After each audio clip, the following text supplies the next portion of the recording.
Just, yeah, I apologize. I'm at a loss of what's going on.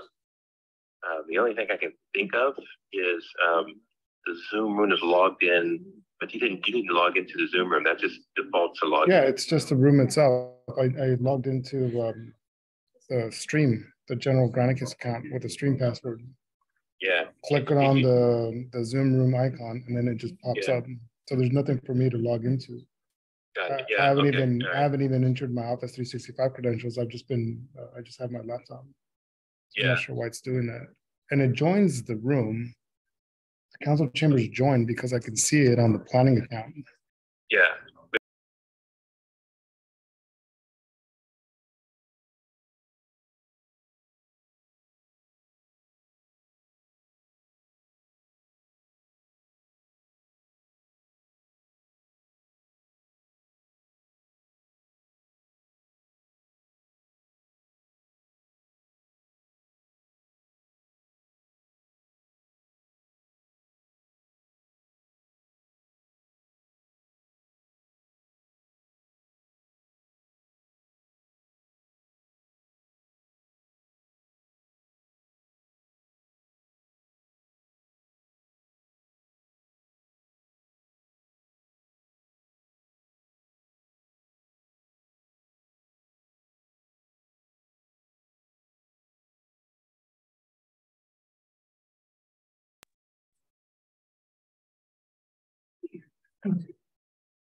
Okay, Chair, we're gonna make it work. Good,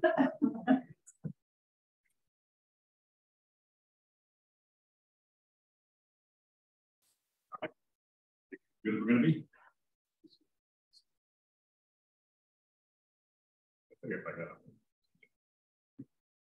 All right, well, let's call the regular meeting of the Historic Preservation Board for Wednesday, January 25th. Go like. We are going to be audio, correct? Okay. Call to order the Preservation Board regular meeting for Wednesday, January 25th. Could we have the roll call, please? Board Member Blake. Here. Board Member Cordaway. Here. Board Member Moore. Here. Vice Chair Walter. Here. Chair Folks. Here. We have for us the minutes. Hopefully you've got a chance to look at them from December 7th. Are there any corrections or additions? I have one small change under the members present. It should say vice chair instead of acting chair. I was like, but that's the only correction. I think that was from the prior. Oh. Okay. With that correction, do I have a motion to approve?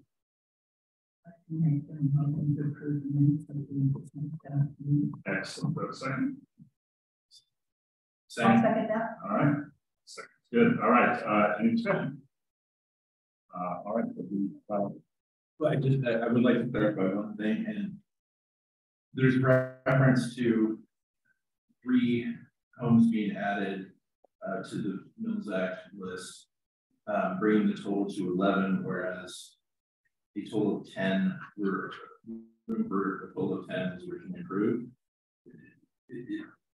That is factually correct. But is that something to be concerned about, or are we not following that? It was a cap that the city council imposed on itself, so they were able to simply disregard their own notation. Any comments or questions? All right, so voice votes. We don't have to roll call. We still have to have a roll call. No. Yes. See, that's okay. That's all me on. Board Member Blake. Aye. Board Member Cordaway. Aye. Board Member Moore. Aye. Vice Chair Walter. Aye. Chair Folks. Aye. All right, moving to oral communications. This portion of the meeting is reserved for individuals who address the board on matters of community interest not on the agenda. Anyone limited 3 minutes? Anyone like to?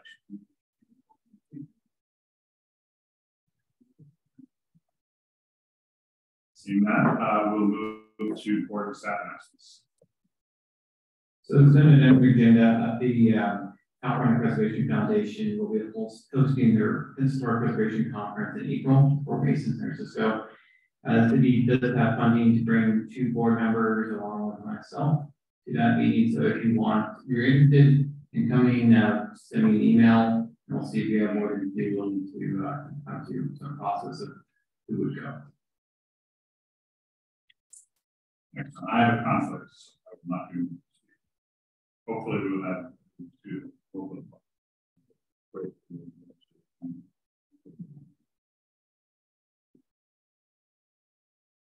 Any board announcements?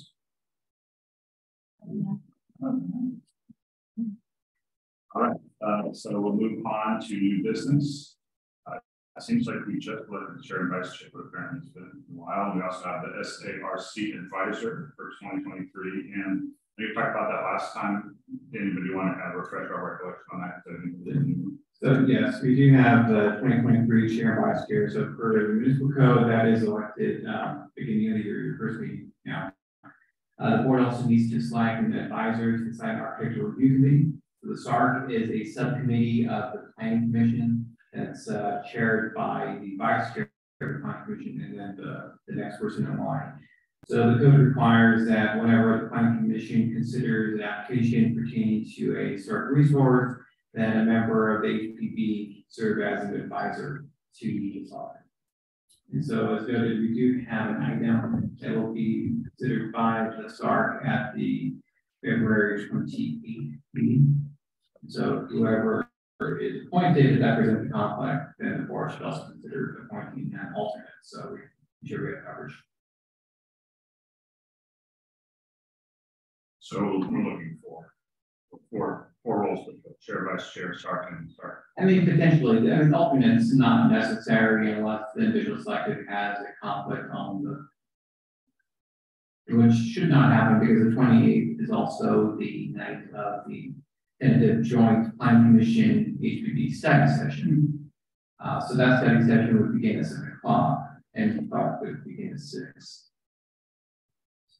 Hopefully, it shouldn't be a conflict, but if there is, just be aware of that. Any questions of Daniel on this? All right. Given the name, the architectural review, is the requirement that that person professionally has an architectural background? Yeah.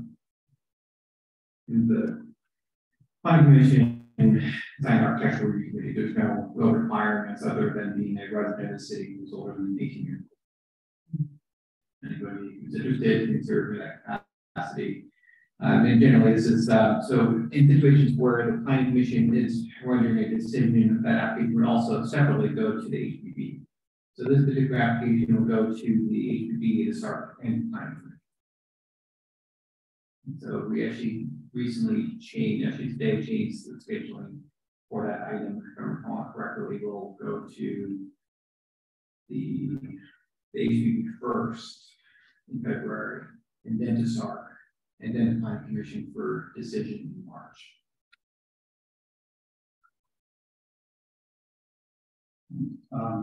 Discussion.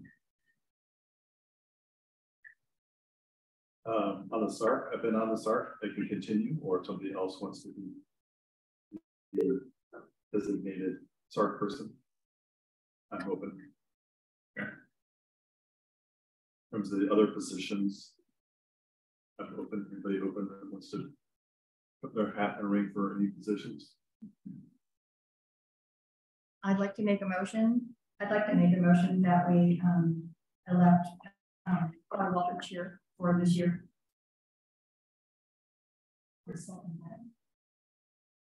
All right, we're doing a separate assumption.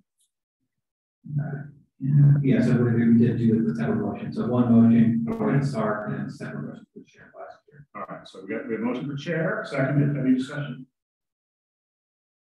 Roll call, please. Board Member Blake. Aye. Board Member Cordaway. Aye. Board Member Moore. Aye. Chair Folks.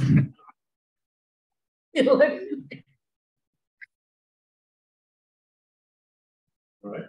Well, congratulations. All right, thank you. Thank you. So now that acting chair in the minutes, now person that's back. All right, and we want to do the vice chair next, and then we'll do start. That's, do we have anyone interested in the vice chair position? I'd like to designate Susan Blake as vice chair, if she so desires. I think that. I'll second that. Motion in second. Any discussion? Seeing none, we have roll call, please. Board Member Moore. Board Member Cordaway. Aye. Chair Boats. Aye. Vice Chair Walter. Aye. Excellent. Congratulations. And the SARC advisor, again, you said you're welcome to continue, or somebody's interested in being on that.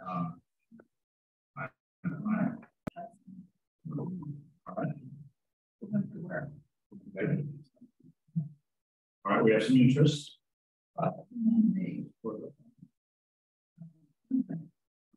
We have a second. Second. All right, any discussion? Blake. Aye. Board Member Moore. Aye. Vice Chair Walter. Aye. Chair Boats. Aye. Excellent. Congratulations to all of you. You're already in by acclamation. All right. So I turn this over to you now. Does it happen now or the next meeting? It happens now. That's my thought. There you go. All you do.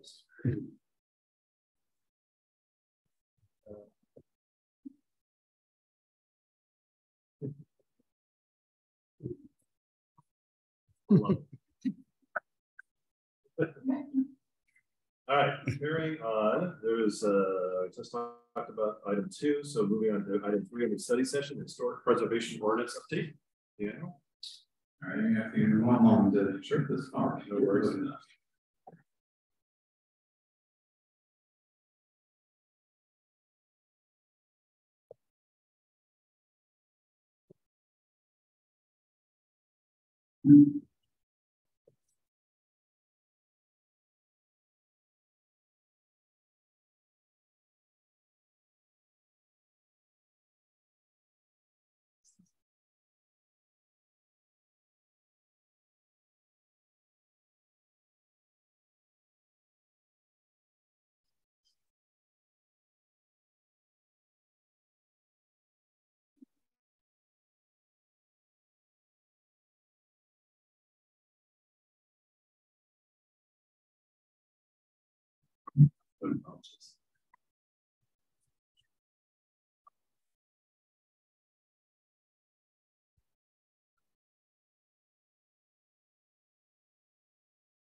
Thank you, Mike, for your service as chair. Oh, yeah.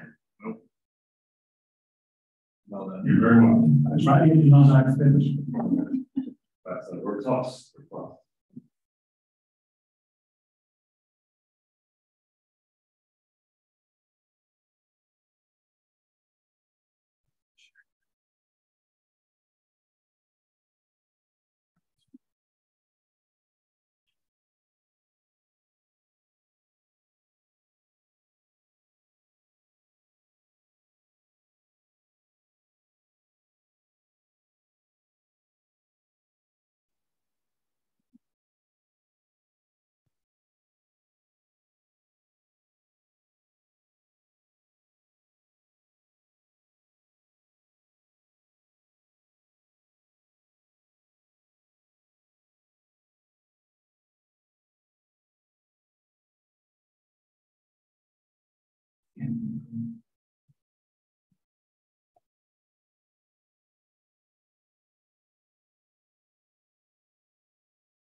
All right.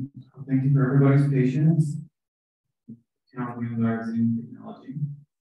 So this is the third study session on the historic preservation ordinance update. We have already discussed previous meetings involving penalty provisions, permitting requirements, and now we are discussing the Mills Act program. So this would be the conclusion of the three-part study sessions. Assuming the board can come to recommendation this evening, we will then reconvene as a joint HPV Plan Commission study session at the Plan Commission's regular meeting February 28th and rescheduled at 7 o'clock. If we do not have a quorum of the Plan Commission, we will just hold that at 7:30 p.m. have a later start time for the Plan Commission. Probably anticipate about a 1 hour block for that meeting. Following that, then we will go to the April 4th City Council meeting, inform the council of the work that's been done and of the HPV and Plan Commission's recommendations, and then ask the council to authorize preparation of ordinance based on those recommendations. So at that point, the council will either give different direction or not authorize, and that will be their part. So the way this meeting will be structured, we'll just go over some of the challenges and then recommendations. And as we did in the last meetings, just take it piece by piece by piece to see where there's consensus amongst the board and where there are areas of disagreement, if any. And so we can have a good sense of where we stand. So in terms of the challenges of the existing program, these are the four big ones that we identified in staff reports. Principal among them, it's the list of eligible improvements that in Mills Act can fund is very broad. The list that's in the application list is over 100, very detailed. It's just not a bad thing. It's actually a very good thing. Unfortunately, that list was never approved by the council. So fundamentally, there's been a lack of buy-in from the council. And we can see at the most recent council meeting in October, or even though these contracts did have works such as skinner remodels that was allowed by the application form to council question the appropriateness of that. So we want to make sure that this time that whatever list is created, that the council sees the list and has a full understanding of what we're talking about. And in terms of review criteria, threshold of approval, the current process is based on a concept of ranking, but there was never really a clear basis of what point an application should be denied. We want to change that so it's much more clear that there's a minimum threshold that one would need to satisfy in order to get the contract. With regard to duration, all the contracts have 10-year work plans, but it's currently structured, these contracts essentially run indefinitely. And so it's unclear what happens after 10 years and the work plan's exhausted and savings are continuing to be reached by the property owners. Then lastly, ongoing compliance. Done a staff report. I think at the very beginning, there was some sense that the assessor's office would be the clearinghouse for receiving invoices, and that ended up not being the case. Also, been some staffing challenges to ensure that inspections are being conducted over time. That reflects both some limitations in staff time, but also just the simple reality that a program that runs year after year after year across different people, it's hard to maintain consistency across staff members. So we need to find a way to solve that. Let's go through the staff recommendations. First one, we're looking at eligibility. Under state law, in order to be eligible for a Mills Act, the property needs to be either listed on a local list, such as the city's historic resource inventory, the HRI, or the state register, and that's minimally what's required. The staff is also recommending that, in addition to that, we allow potentially eligible properties to apply, subject to them applying to be added to the list and contingent upon council approval of that. And this would work as an inducement to get owners to voluntarily add themselves to the list. And we can tie those two things together. So we'll end with that one, see if the board is supportive or not. Very supportive, and I really like that we would be able to add property and that with the expanded eligibility for the expansion of the historic buildings. That works. Yeah, I agree. Yeah, I think this entire right was fantastic. So thank you for our work on this. I think it because work isn't set, it needs to allow a mechanism to do that. I do think somebody who's been on the list for 30 years might get a little preference, but for this, one of those two, right? Take that to property.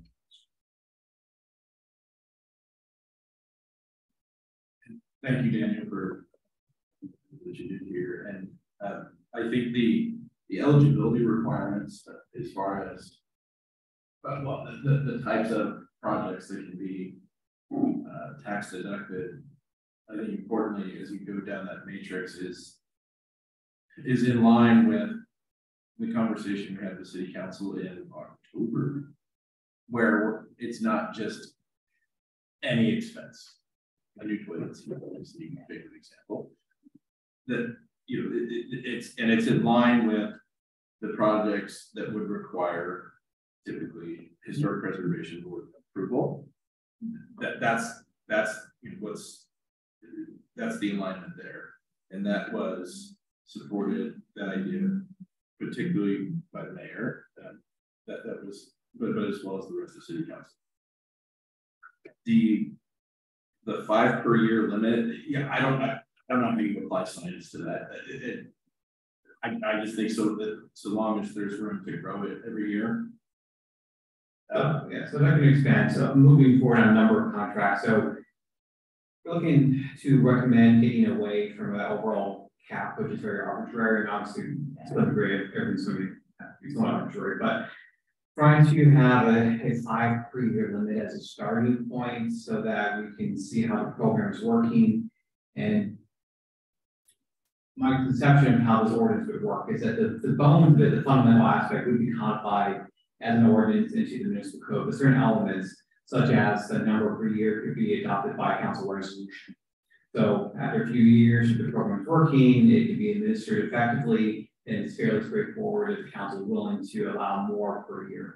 But 5 feels like a conservative number that we can give you.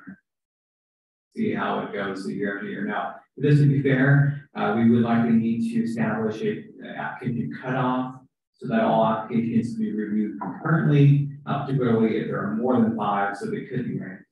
And then we would need to make sure that they can be reviewed, considered and approved in time for them to be reported prior to the end of the year, so they can take effect the following tax year. Right. So is the board on board with 5 per year as a starting point? Yeah, I would agree.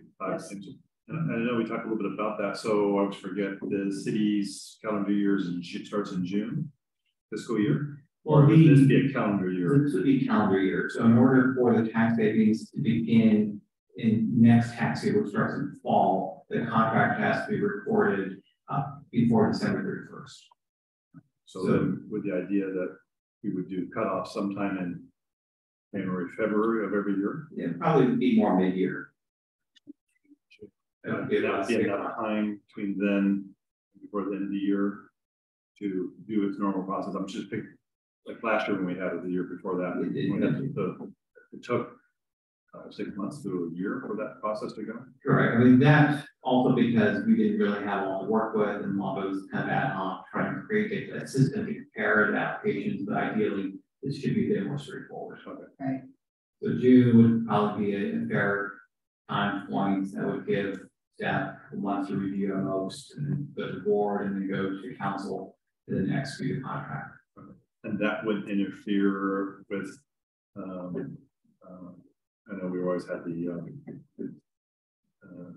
after mid-year of June and July, there was the work, I can't think of the word right now, the work plan, you guys had to develop your, Well, for the city council, they tend to be busy towards the end of the fiscal year with a budget. So they're working on budget, all the department heads are working on work plan items, which are all the activities they want to do in the following fiscal year. So, but if staff accepts the application in June and the board's looking at it in the summer, the council's reviewing it in late summer or fall, which is a slow time. Because okay. So I'm in favor of both eligibility and the number of contracts. I think that all makes sense. As am I. Okay, and then looking at consideration criteria, trying to create kind of a minimum floor of what is acceptable in terms of a proposal. The proposal that did not actually meet the consideration criteria basically wouldn't even be brought forward for consideration because we just don't meet the criteria. Try to keep it simple in a way that just reflects what the council is trying to say and making sure that this money is used properly. So first off, demonstrating that at least 100% of the savings is reinvested back into property. So you have an investment savings ratio, dividing the expenditures by the tax savings of 1.0. And then secondly, showing expenditures of at least $100,000 in 2023 dollars.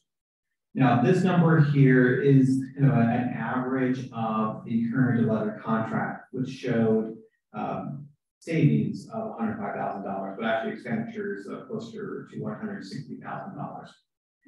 The idea here is that if the city is going to go through an effort to hold public hearings, review documents, report contracts, and have oversee a contract for 10 years, there should be issue orders. The $100,000 seems to be kind of a fair point based off the current contracts they have approved. Now, obviously, this would mean that if a homeowner does not show expenditures of over $100,000, then they would not be eligible. Now, that may not necessarily be a bad thing because that would imply that the property is in relatively good condition such that they do not need it for that contract. But this number can easily be pushed up or down depending on the board's discretion for recommendations to council. I do want to point out that so that's our target is the 1.0 investment to savings ratio. Therefore, the element, just keep in mind, we've looked at historical data based on the audit that we talked about a couple months ago, where we were very liberal with the amount of expenses that were eligible. Therefore, the ISR numbers here could be considered a little bit inflated. Just, but at 2.77, 2.35, okay, maybe if we put the new standards of what is an eligible expense in there, you'd have maybe something more 2.2 or 2.0. It's just keep in mind that these numbers are going to shrink. So I think that the 1.0 requirement, the 100% ratio, while that may seem like a big drop from some of these numbers, it actually is in lockstep with how we would expect the numbers to pan out if we recalculated them based on eligible expenses. And I was going to ask on both points, are those potential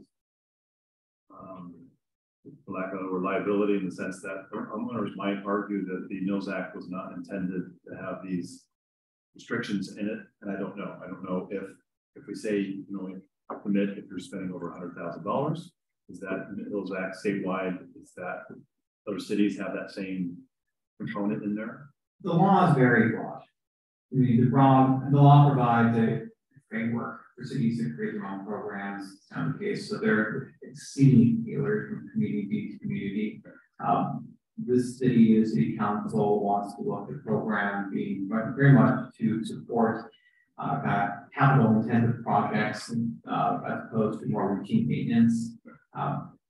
That's not the case in all cities. A lot of cities, it's a benefit generally provided to property owners. Some cities actually, one city in particular, the city of Orange in Orange County, uses the Mills Act as their means of historic preservation. They don't actually have local historic preservation at all. They just give out Mills contracts to anybody who wants them because that's how they get people to preserve their homes. So the program is very broad. This is well within the range of reason. It's not arbitrary and it's knowable up front. So you know what you're getting into, and you don't like it, then you don't have to apply. I'm in favor of staff recommendation. I think it's a good, it fits with our current Mills Act house. It gives us apples to apples, and now we're talking about comparing, one house versus another, we have more than 5 a year. And I think over 10 years, even for a modest historic home repair, we're going to be spending over 10 years. It's not all year one. Right. Yeah, and I mean, it could be all year round. Maybe you could spend $100,000 in year one, and you're spending the rest of the time recouping your savings, and that would be perfectly fine. If you have one big project. So one question that if it's we're basing on 10 years, but we said the contracts are going to go further past 10 years. So then if they do all their work within the 10 years and then they're done, and this contract goes on 15 or 20, then isn't there concern that they're now still benefiting the savings beyond the 10-year point?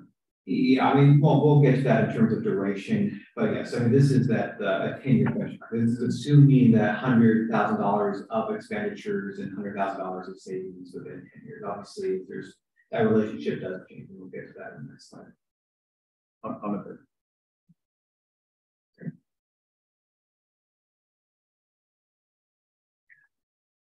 It says to contract duration. So as a reminder, with the Mills Act, all contracts have immediately a 10-year term on them. And then every year, 1 year gets added. Now, initially, we took that to mean that if the city wanted to have a contract that lasts only 10 years, we could simply file a notice of non-renewal as soon as the contract is issued, and then 10 years would run down and contract would expire. Now, that is technically true. What we were unaware of is that upon issuance, and there's a non-renewal, savings start to evaporate really quickly. It diminishes savings year after year after year, just goes off the cliff. That's just the way the law is structured. So minimally, any contract will have functionally 20 years on it, 10 years of full savings, and then 10 years of diminished savings. So what we're referring to here is the initial term is the amount of years before the notice of non-renewal is issued. So all these numbers would have 10 years tacked on them. So these are the numbers of full savings. So instead of kind of a simple arbitrary expiration date, we're trying to do here is to relate the time the contract will last relative to how much money is being spent so that the contract holder can at least be made whole. So we look at this, if a homeowner is saving $100,000 and they're spending $100,000, 10 years would cover that. But if they're spending, say, $300,000, but only saving $100,000, and it would take about 30 years to recoup the savings. So you have two variables of how much somebody is spending and how much they're saving. Now, how much they're saving is very much a reflection of when they bought this property, and of course, how expensive the property is, since that directly relates to the property tax savings. This is highly conceptual because there's a lot of, I mean, I've been on the phone with the county assessor's office, and they actually do this math every single year for all the properties in the county. All the Mills Act properties get reassessed every single year. And it's a very technical process, but suffice to say, there's going to be a lot of variation to this, particularly if the property changes hands mid-contract, when we figure out what that means in the future. But at the kind of high level, this is what we're looking at. So these make sure that the duration of the contract is tied to how long it will take to recoup the expenditures. So it will vary. You have a question about if the property is. Can you speak a little? I have a question about if the property is sold, it follows the property, but it doesn't have any, does it inhibit the new owner? Obviously, it has to be disclosed with the sale, but. So that's been a question I've been monitoring because it does present a scenario where if a new owner buys the property and the previous owner had owned it for a period of time, the new owner will now reap a greater tax savings than the previous owner. The previous owner was paying artificially low taxes because of Proposition 15 limitations. So normally when you resell the value, it resets. But with the Mills Act property, that wouldn't be the case. So the contract is actually more valuable to the new owner. That likely would change the calculus to when the city would actually be willing to issue the notice of non-renewal. So if this was a certain, the understanding was that the expenditures were going to be recouped over a certain number of years, and then with a new owner that changes, then we would need to have a conversation with that owner and see either we would just need to terminate the contract earlier so that there's just not a lot of savings that are being unexpended, or that new owner would need to voluntarily offer additional improvements to the property, and we would either sign a new contract or an addendum to the existing contract. Speaking from experience, there, a historic house is going to need, 10, 20, 30 years. It's going to need constant work to keep it up to par without dilapidating. So, it would be a big benefit for a new owner to have that, but they also have to want to love that property and keep it the way it is. And that is the purpose of the Mills Act, is to not lose historic properties. Yeah, and that situation can be very specific to each property, exactly how much is sold for, how much the savings are, and what work still needs to be done in the property. But from just a policy perspective, though, this is why this is still, again, very broad, but this is kind of the baseline that we would be looking at in terms of determining when the city would issue that notice of non-renewal. Now, I mean, strictly speaking, the staff recommendation is actually we would inform the owner that we would be seeking to issue notice of non-renewal, unless at the end of this term, the owner has additional work that remains undone, or they can demonstrate they spent far in excess of what they told us they were going to spend, and they need more time to recoup that expenditure. And then if that were the case, we would bring them to HPB for recommendation to the council, and either a new contract or an addendum to the existing contract. Either way, just to formalize that the city either recognizes that, yes, you've done a lot of work, you've documented it, you get another 10 years, or yes, you're going to do this extra amount of work, great, and here's your extra 10 years. Or it could be they just exhausted what they need to do, and then the contract will just come to an end. Thank you for clarifying that. Just a comment. I really love this chart too in setting. Maybe not. There's some rounding. Yeah, but what I like about it, it really does create some flexibility we talked about before. It gives us, as you said, it's a specific project that somebody has to do, and that's really all they plan on doing for the house. It puts that back in circulation for somebody else to use. But as you said, there are flexibility if you are having ongoing or continuing work. And the homeowner, because we're talking about not the second 10 years, they still get savings in excess of the work they did. It's just not multiple times. So they're still in a net positive position with an improved house, which I think is nice. But you also, you can tailor it to the project. So I think that's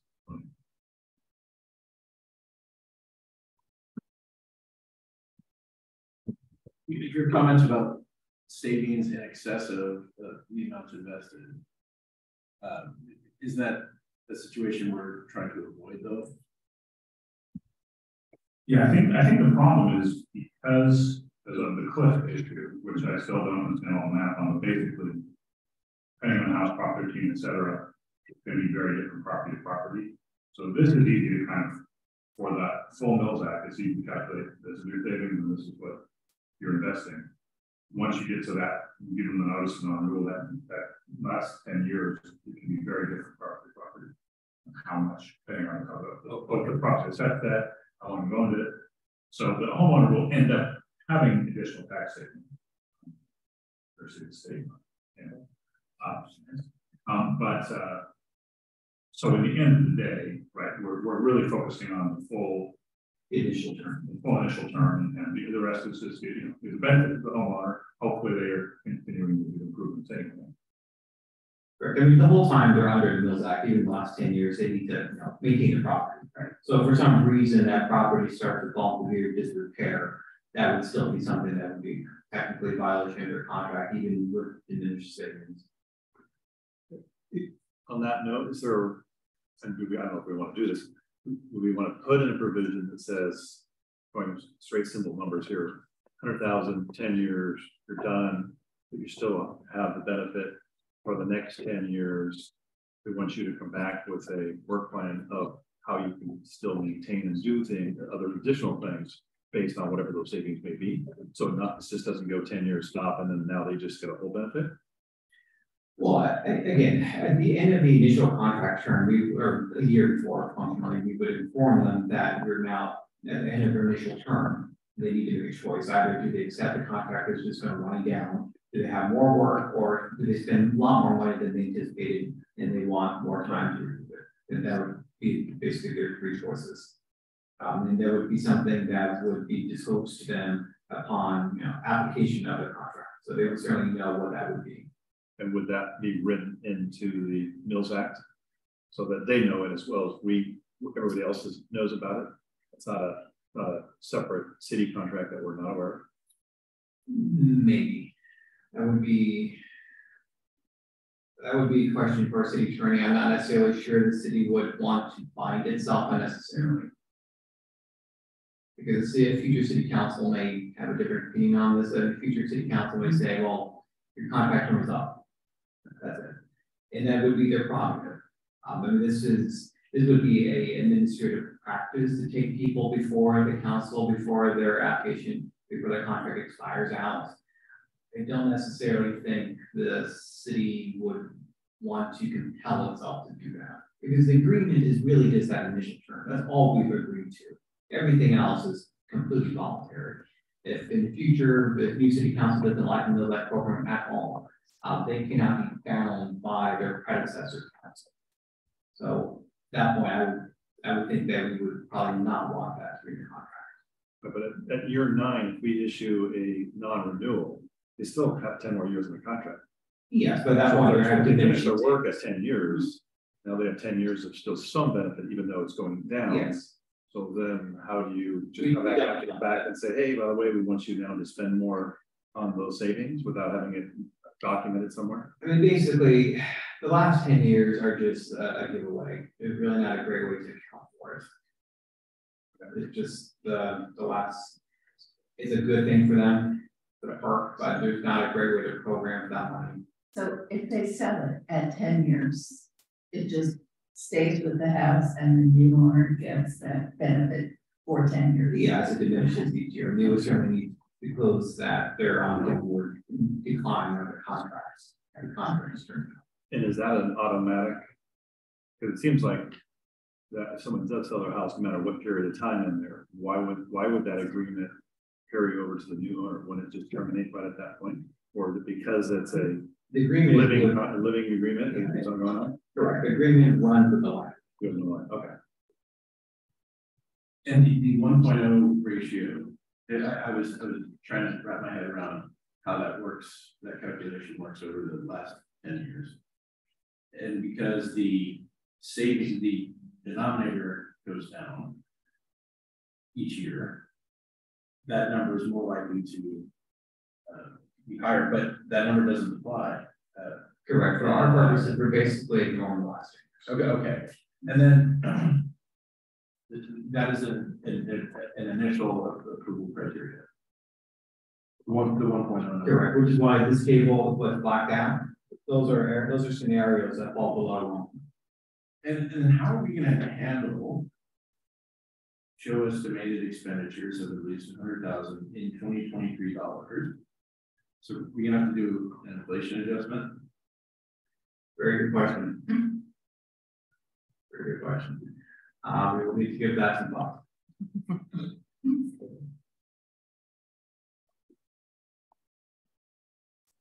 Yes, again, just one question on the whole Actually, that actually may be an argument for not actually extending contracts beyond 10, 15 years. The inflationary factor are going to be, because we have a few more years like this year, but I mean, that's fair. Yeah, no, that's absolutely fair.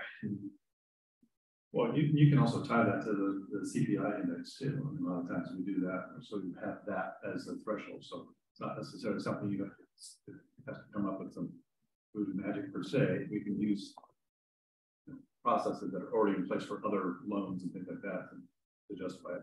But that would almost put the contract owner in a position to having to promise to spend a unknown amount. Well, they're also budgeting for 10 years at $100,000. In 10 years, they're going to spend more than $100,000 anyways, right? I mean, and you can also argue that dollar today is going to be worth $1 next year, so they're going to end up, everything's going to just go up, and nothing goes down.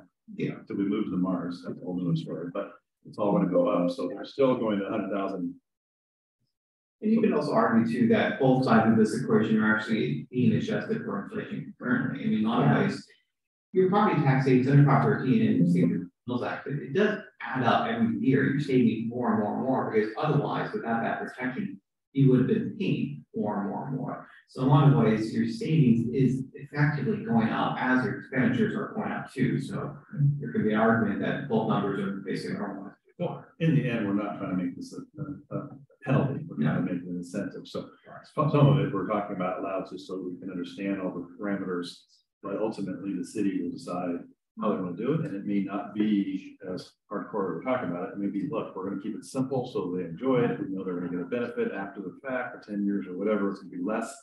But you know, we're talking right now, we're talking 11 homes, not thousands of homes. So we're trying to get a few more in there. So you only have 131. Right. There's no balance. Right. Yeah. Yeah, I just want us to be cognizant of the fact that the savings number will actually be adjusted for inflation as is, because that's how those calculations are made by the county. They put it in the inflation carrier. Is it the expenditure? Is it going to be cognizant that there's going to need to be some math? Yeah, I mean, but again, this will never be a perfect calculation. This will always be kind of a rough approximation. I mean, speaking with the county, how they do the savings is very detailed because it actually takes into account inflation, which is strange because no, it's based on a rental basis. I imagine some properties will end up spending a lot more, and there will be a handful that spend less, but it's just at the outset, we want to at least make sure that the plate is set so that at least there's a fair understanding of both sides of what's expected, right? Right. It just, if we codify statements such as $100,000 of expenditures in 2023 dollars, we just need to anticipate and we'll be math involved. Well, so actually, when I was saying $2023, I didn't necessarily mean for purposes of looking at over 20 years from now. I meant that if our first contract were evaluated today under the new program, we would be looking at expenditures in $100,000 today. Contracts in 2024 would be $105,000. So that's the number. That number would change based on, and we would just update our applications to for. It's a baseline. That's a baseline. And I forgot, you're right on the assessment from the county every year. They're going to change. So again, they're going to go up. So you're going to get more money. You're spending more money. So it's going to probably, it's probably going to balance out. So there's no problem. No need for it to go into the CPI index and things like that. It just gets more complicated. Okay. Well, so is the board generally in agreement with this approach? No, what I didn't know. Is there any desire to have maybe a cutoff? 25 years, 30 years too long? Just get a little bit 20 years. I think it should be 20. We've had this discussion before, and there wasn't a time when I think most people agreed that 20 years seemed like. I just want to know, this is the recommendation. If the board is comfortable just providing something, I mean, I still think it should be relative, but it can be still a strict cutoff where in no case shall you ever go beyond 20 years. That would still allow people that would allow variation based on expenditure relative to savings. And I, of course, will love it if it's a center because I want to see those houses stay 50 years from now, even more than him. I always want a historic house to remain historic and not be photos. Yeah, I guess from my perspective, I'm fine with the 30 years, given that almost kind of 20. I think what's more important is what Daniel said earlier, which is this is not a cliff you fall off, but as long as you're doing more improvements and more things, you're already in the queue, you already have those active. The way this reads, you are likely to get another one, right? So it's not, you just had a new Mills Act contract coming out because you've shown such good progress. Right. So to me, it kind of is, you have a lot more proof of your work that you have to go through. But the idea is if you're continually restoring a house, it doesn't, you're not going to take it out of the pool. You can still provide. And the way the math works, if you chart it out on a graph, think you've got 11 houses right now, even if they're phased out over 20 years, I think every year though you can add 5. So it's going to be sort of a increase parabola. So it's going to be up and to the right and then flattening out, but never going down. With a lot of pressure to develop into vertical and cram. So I would say no. With historic houses. I'm saying that the number of houses that will be eligible for Mills Act is always going to go up. Oh, really? That's not the math I figure. Yeah. It will be nice. We just need people to sign up. Right. Yeah, exactly. There's an allowance though for it always to go up. Yeah. The derivative of the two creations will be less. So I'm not hearing a consensus for a hard cap other than just the relationship between the two variables. Well, I think we were 20, 30 or not, but I think, yeah, to me it was to have some cap somewhere. Or what? Well, just like the chart, right, that then it has as 30, right? So you can apply for up to your initial application, and really 30 years or 40, you have to add 5 to 10, so that's 4 years. Oh, that's fine. I won't be here to For me, it was just trying to make sure that this is a benefit, and so there's an incentive not to do this over 100 years. You want your house to be preserved sooner than later, so that it's going to stay stronger, rather than if someone comes in and ends up doing little bits and pieces over a long period of time, then they're always chasing. They're just about being done with one thing, and the thing that they could have done before now catches up, and you're just a vicious circle. So if it's an incentive to get it a little bit faster, then I think that would just be a benefit. Yeah, and I think that what I like putting in, I thought I did on the 30, is really more about the numbers, is that if you're in a situation where your savings, where you want to do a really big project, year one, right? And in the middle of a big project, I know it's really expensive, but it is costly. So then if you can lock in, yes, I'm going to get back it's going to take a while, but I'm going to get back over 30 years. To me, that's what sold me on the 30, is that you're getting, for an initial heavy expense, you're guaranteed, whereas you do the 20-year cutoff under this same chart, right? Then you would get, you get 2/3 of what you invest in. Right. Well, I think ultimately it's going to come down to, if we're using 100,000 as a baseline, and we can apply for this, different 100,000. Someone comes in and says, I want to spend 300,000. Then the city's going to negotiate what that duration of time really should be to make sure that they get the benefit. Well, again, that's what this is trying to do. And remember, the city, us. And so, yes, I mean, it depends. I mean, $300,000 can be recouped. It depends on how much you're saving. I mean, if you're saving $100,000 every 10 years, then we take 30 years. $300,000 every 10 years, you can save that in 10 years. I mean, it's relative to both the value of the property and how long you own it. But fair point in terms of trying to push people to work faster. I thought that. So comfortable balance between the two. Because arguably, you just run this, keep moving right. I mean, 40 years, 50 years, and how long is too long. But argue that there has to be some limits.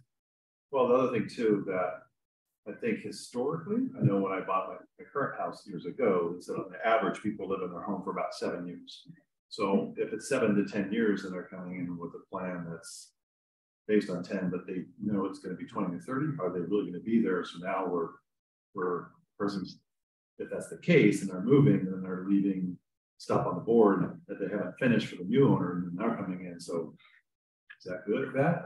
I don't know. I mean, I would point out too that disclosing to a prospective owner, here's a whole list of things you're contractually obligated to do, but it's going to be a difficult sell. Yeah, exactly. Or here's all the stuff I need to do. Yeah, I was going to ask that question earlier, but I kind of I'm not seeing any, not seen in our city or other cities, hey, let's attach the Mills Act to this house and then sell it. It seems economically that would be a smart thing to do. Because if you have a house that you bought for $100K and it's not worth $1.5 million, right? And you've got the Mills Act, so you really, you know, when you sell that house, you're not getting the full assessment, you're getting something in between there, between 100 and a lot less.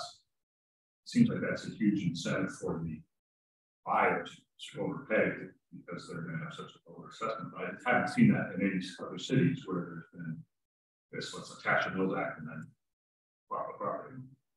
I mean, if it were an open-ended contract where there was more flexibility, I could see the value add. But if the contract comes with strict terms as we're proposing, then probably less value because it comes with a very specific list of things that you need to do upon purchase. Well, I think that's good because I think you don't want it just to be used as a tax mechanism, right? Yeah. Who are buying a house because they want to preserve it, not buying because they exact tax rate. Oh, yeah. Limit on number of years, 20 years, 30 years.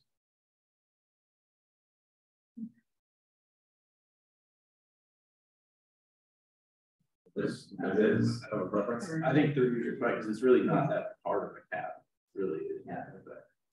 They could reapply. I mean, whoever bought it at that time could reapply if it was still in existence. I mean, who knows where we're going to be in 30 years. And as I think about it too, I mean, the curve, you also have to remember there's a curvature with Prop 13 savings versus Mills Act savings. At some point in time, I think Prop 13 savings will eventually eclipse your Mills Act savings. So if you're in that property over 30 years, it actually makes come to a point where you're not really saving any more money. And 30 years also does tie to the standard 30-year mortgage, so it has some reasonable comparison. I'm not opposed to 30. No, I'm not opposed.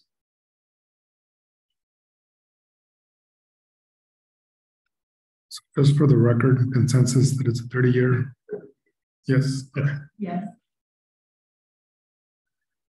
Okay. In terms of review process, most of this is pretty procedural. The application package that we have was created over 11 years ago, I believe, so that will need to be replaced, and we've kind of brought into modern times and cities, my government online and geo permit platforms, so that'll be something I work on. Other side of this. In terms of application fee, you know, the subcommittee did find that city's current $1,600 fee is kind of typical. So staff is recommending no changes now, but just evaluating probably over the next couple of years. It's likely the process will be quicker and less staff intensive since it'll be much more simple. So we may be able to recommend in the future that the fee actually get reduced. 1 or 2 years of experience will let us know if that's the case.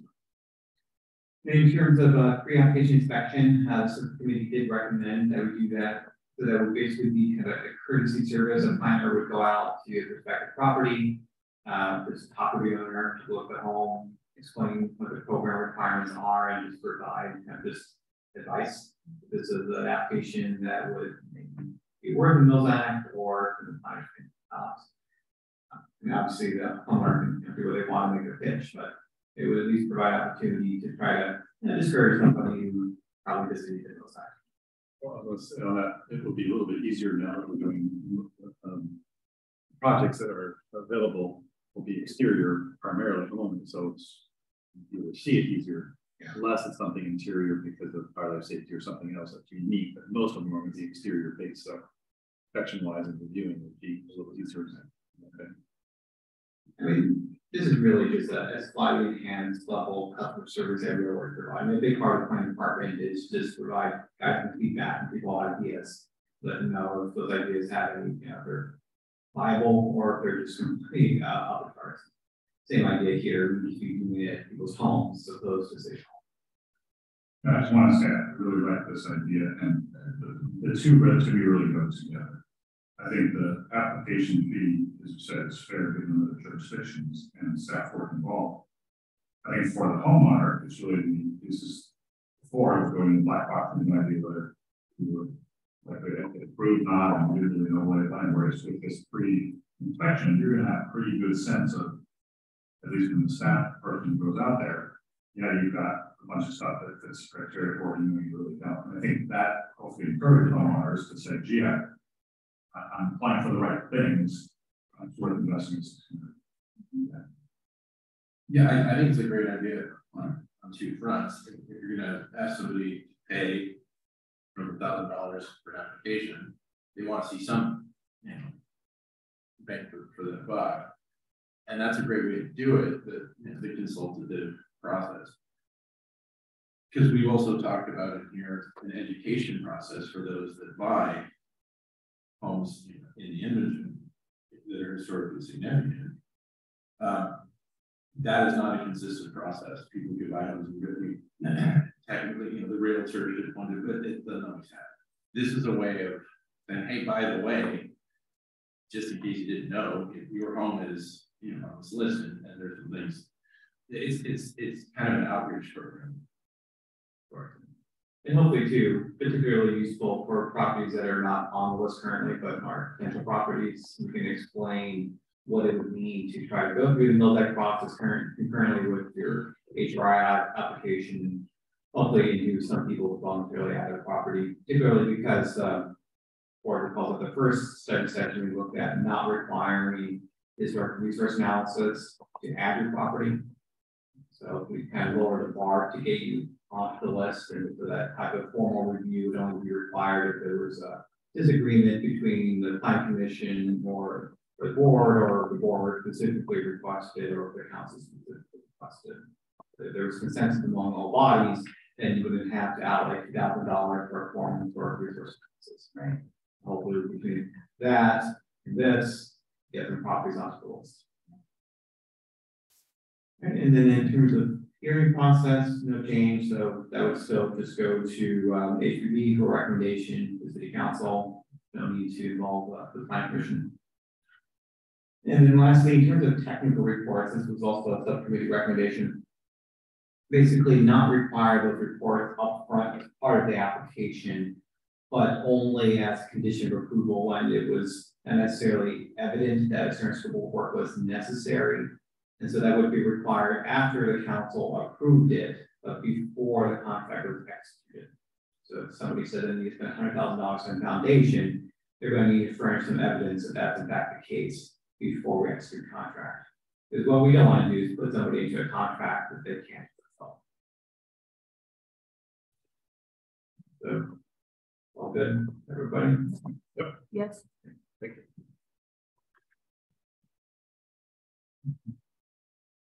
Now, in terms of conditions of approval, I'm recommending that the new ordinance have a specific provision that allows the city council with HPB recommendation to impose conditions on a case-by-case basis. So these conditions are going to be specific to your property. So for instance, if there's a property that has clearly a legal addition, then the city would require that, to be demolished as a condition of the Mills Act contract. And we could work with the owner for some of these things that we need to demolish it in year 2 so that there's enough time. Or if the property is maybe not great repaired, landscaping is replaced, fencing is dilapidated, chain link fencing, whatever the board or the council feel is necessary and appropriate to just improve the property specifically, those could be required. I mean, this concept can go a lot further. Some cities require that you actually force owners to get full electrical inspections, or really anything. I mean, it's an agreement that some things that the city has a priority for some things versus others, so it's could be imposed. But as an open-ended allowance to impose conditions of approval, we could figure that out on kind of case-by-case basis, and then over time, as we learn from different contracts, if there's something that we want to create as a standard condition, we can easily do that. And the idea here is that the ordinance should be framework, not straitjacket. So a lot of this will be done kind of either by council policy or just kind of an administrative practice. And then in terms of program oversight / annual maintenance fee, so we're looking to use the My Government Online system to kind of require property owners to create an account so that they will upload, receive invoices as they spend money. So instead of asking for the stuff every year, 5 years, just let them upload it as they get. And so we can just have these active case files, and homeowners will just be able to give us materials on a timely basis, and we can use the system to also just monitor in real time what permits are being issued. You can also use the system to create reminders for inspections. The inspections need to be done initially, and then I think every 5 years. And so having to remind every 5 years is long. People come and go with cities, so it's very easy if the person in my position leaves that nobody remembers to do these inspections. And so this would allow the system to provide reminders to the whole planning division. I think that's a really good idea. Yeah.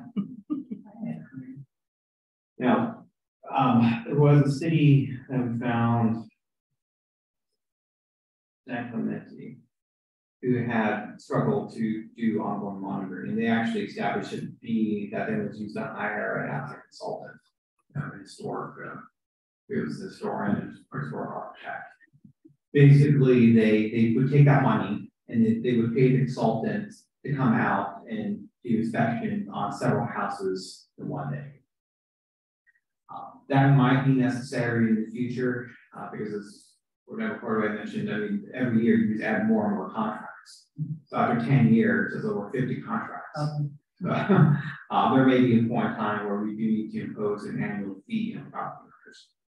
So we would be looking to at least create, the ordinance would have an allowance for the fee to be created by resolution of City Council. So in the future, the staff recommends the council, but if it's not necessary, they can do that for that.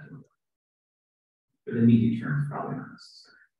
Yeah, I like that recommendation, especially to your point about ideally we are going to get a lot more Mills Acts and staff will be overwhelmed. And I don't want that to be a game feature. I think this allowing the council to move that forward creates that ability to keep up, right? And some of this could also depend on what the staffing model looks like in the planning departments. I mean, as you're probably aware, we're planning for a lot of new housing the next forever going. So planning departments everywhere are simply growing, so there will be some more planners. So in time, this may just be something that's easier to be absorbed by the staff.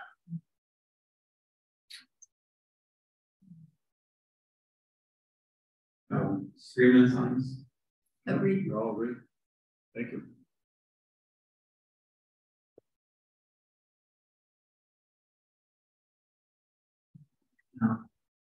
At least all my improvements. So we're going to go through all 90 different line items, just like we did with December 5th. So we'll see where there's agreements or not. This is not a science, but a bit of an art. The council's direction was pretty clear from that. They should fund structural, architectural, and historic integrity or projects that benefit the structural, architectural, historic integrity of historic resources. So we took that term structural to mean both the literal structural, in terms of foundation, as well as basic building systems that pertain to mechanical, electrical, plumbing. And then in terms of historic and architectural integrity, that's kind of the exterior work, looking at a building, just windows, cladding, roofing, anything that makes the home, the character defining features. And there's technically different between architectural and historic integrity, but with historic homes, they overlap so much and combined into the same category. Now, then we also excluded anything that was relatively a minor cost or more routine activity so that we're not funding everyday expenses as deemed by the council. So again, this objective, we're trying to find a balance, but get into it. If there's a question, we went through thresholds of what requires what type of permits. Right. Here we're seeing what work is subject, it can qualify for a Mills Act agreement. Got it. So the same list basically. I did expanded list. So this list was that list, plus the list from the current application, plus the subcommittee's categories, combined together to create a much longer list. Got it. Yeah. It's also there's also nuance in terms of permitting procedure that's not relevant here. So in terms of street facing or non-street facing, that's not particularly important as far as a Mills Act contract. So we pull that out. So here, for instance, looking at patching a roof, that's just a relatively minor work that's ineligible. Now, a new roof that's a like for like, or restoration of an original material, that will clearly be an eligible thing because that's integral to maintaining the structure as well as architectural historic integrity. Now, what wouldn't qualify is a new roof with a different but non-original material. So, say the homeowner, for some reason, was trying to replace their Spanish tile roofing with composition. Even if that were something that the board would maybe approve for reasons I don't know, that would not be an eligible application for a Mills Act improvement because that's not something that really facilitates the architectural or historical integrity. If you had a wood shingle roof, you can't put one of those on. But there may be a type of roofing material that would more closely resemble shingles versus just copper. This is why, again, there's going to be a lot of nuance to this, and this will be kind of broad outline. I mean, the process, we're going to try and make it as objective as possible, but there will be a lot of nuance like that for each application. That will be something that the board will have to consider as part of a review. I don't know if you want to go through all of these line by line, or if there's any particular ones the board disagree with. We want to go like we did last time through each category. Yeah, so that's how this is set up. So there are about 13 slides, I think 13 different categories. So we're on the roofing category.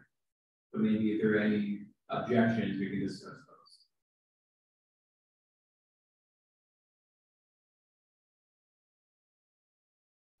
I have none under the roofing section. Yes. The only question I would have under number 4, the alteration is, if you had historic photographs where there was, for example, a dormer table or something that was there, and it was taken, and I just want to do this, there was something that was on the house that was taken, went and put a new roof on, the very expensive architect wanted me to recreate this curve. So I'm thinking about something like that, which would, I guess, it would be an alteration to the current roof, but it would be restoring it to where you could see it was historically. So would that, how would something like that fit in? Well, that's certainly that could be worked as an exception. You'll see that throughout this list that trying to highlight that restoration is certainly an important and eligible offense for the very reason because that's the historical narrative. I just think that it was keeping it where it is, which is not historic, much cheaper than trying to recreate it. So you want those details to.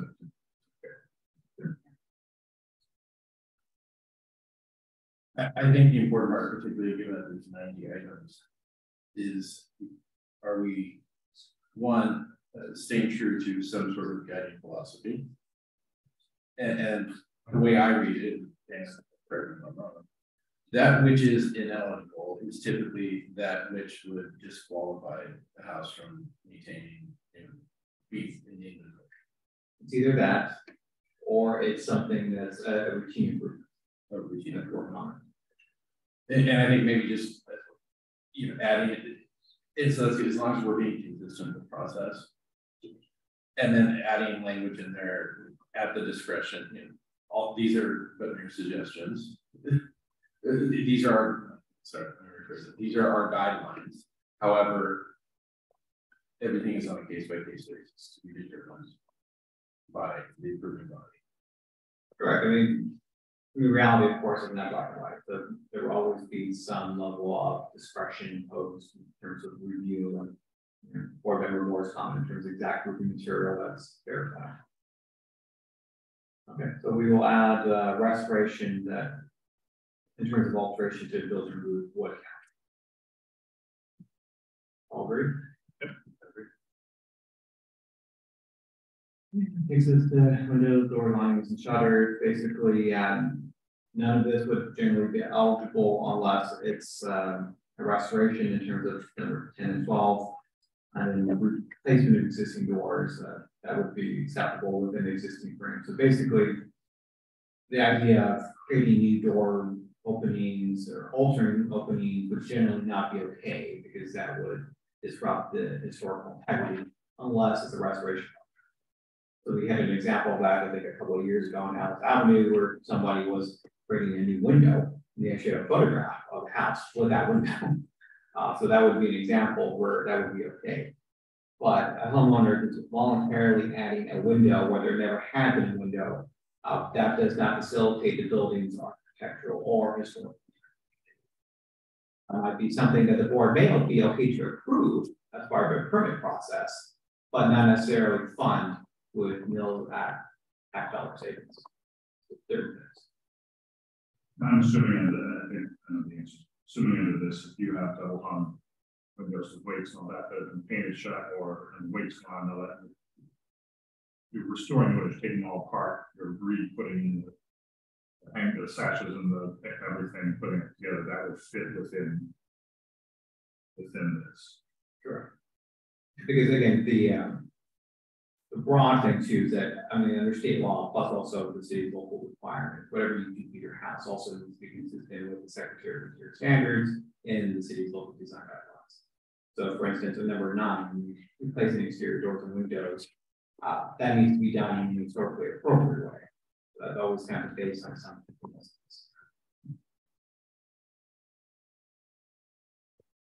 Agreement with windows. Anybody else? Anyone else okay? Are we allowed to ask questions?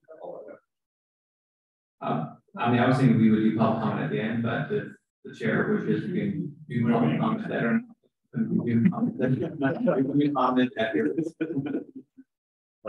If I may ask, is it relevant to what we're talking about right this second, or the previous separation? Windows and just things to last week.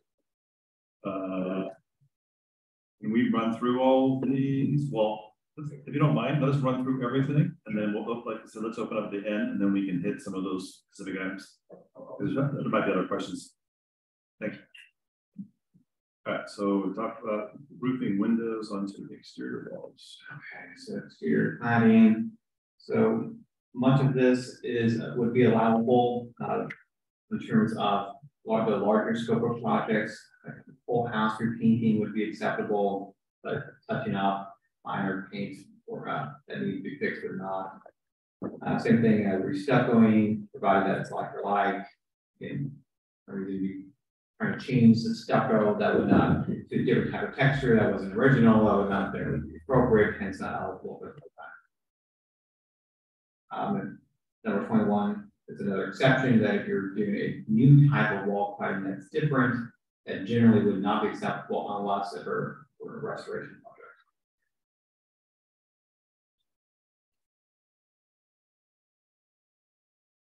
Fine with this section. Everybody else? I would propose that pressure washing exterior walls would be protecting the historical integrity, the structural integrity, and just making it look nicer without replacing anything, finishing. That's just because I mean that's something that I think would be beneficial and not insignificant to the overall. My only comment on that, having just done a historic house, is your pressure washing for the historic house is going to take a lot of paint off. And so pressure washing is part of a repainting job. I could see that in that, but just pressure washing might make your house a little shiny, but you're letting out a lot more water. We've seen a ton of water damage where the pressure washing, when you have copper siding, it breaks the seal, and it actually allows a ton of moisture to get in. So as part of a larger painting project, that would probably be in the budget for the painting project, pressure washing. But I worry just having it as a standalone.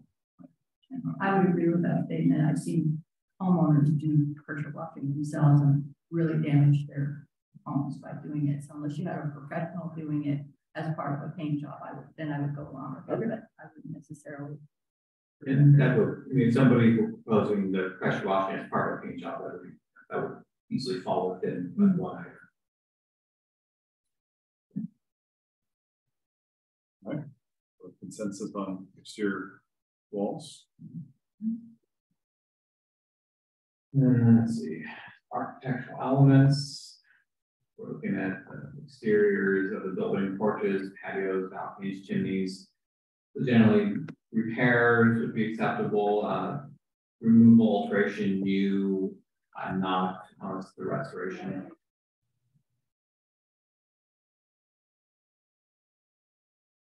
I'd like to make a comment about a few things here. As people age, they may need additional support on porches. They may need different kinds of handrails going up and down the steps. They may need altered front porches or back porches or stairs. And I just wonder how specific we have to be with some of these things that we're talking about. And I'm going to go back to roofs for a minute because